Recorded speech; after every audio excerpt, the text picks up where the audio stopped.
Sinagot naman po ni Pangulong Duterte ang ulat ng Philippine Center for Investigative Journalism o PCIJ. Tungkol pa rin po yan sa umano'y misteryosong paglago ng yaman ng kanilang pamilya. Giit naman ng PCIJ, ibinase lang nila ang ulat sa idineklarang SALN ng Pangulo. Ang mainit na balita hatid ni Jam Sisante Caico.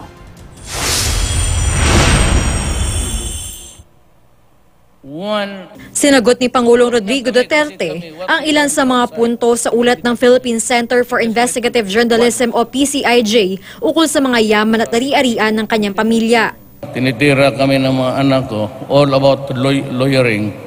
Ano man ang pakialam nila na what happened to my law office. What we earned outside is none of your business actually. Yung na may mga negosyo kami, may mga law office kami. Isa kasi sa mga ipinunto sa PCIJ report, hindi raw idineklara ng Pangulo at kanyang anak na si Davao City Mayor Sara Duterte sa kanilang Statement of Assets, Liabilities and Net Worth o SALN na partner sila sa kani-kanilang mga law firm. Ipinagbabawal raw ng Korte Suprema at Local Government Code ang pagpraktis ng mga alkalde ng kanilang propesyon. Pero hindi raw porma na nagdeklara ng leave of absence sa kanyang law firm ang alkalde. Kasi raw hindi na ako nagpa-practice, dapat wala yung mga pangalan namin ni Sara.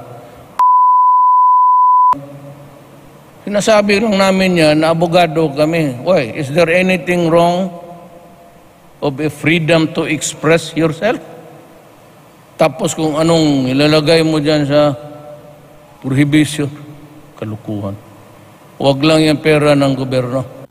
Isa pang ipinunto sa PCIJ report, yumaman daw ang Pangulo, si Mayor Sara at dating Vice Mayor Paulo Duterte sa kabila ng hindi kalakihang sweldo para sa mga posisyon nila sa gobyerno at sa idineklarang maliit na kita ng kanilang mga kumpanya. Sabi ng PCIJ, misteryo kung paano lumago ang kanilang yaman dahil mismo mga SALN nila hindi nagtutugma ang mga detalye. Yun ang nanay ko nag-iwan ng pera sa amin.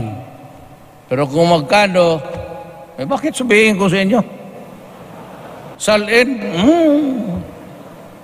Hindi naman ninyo pagod. Hindi ko naman pagod. Bakit ko ilagay sa SALN?